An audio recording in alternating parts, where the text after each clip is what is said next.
Making our snowflake. Hey, it's actually making it. Look. Snowflake. Look at it.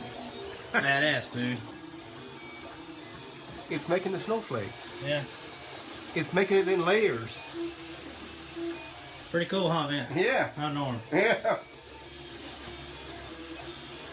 3D, first 3D job. Got the printer. Finally took 3 hours to get it going, but we finally got it going. A lot of adjustments.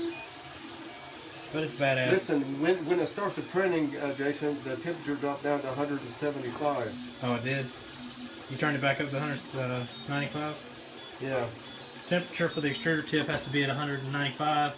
Temperature for the bed, we're looking at 95 degrees. Print's pretty fast though. I got it at 195. Now it's creeping back up. It's at 180.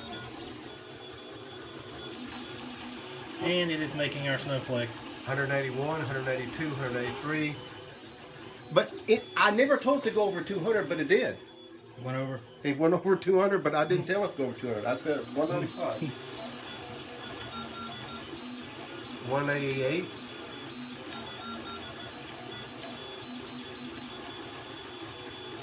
189.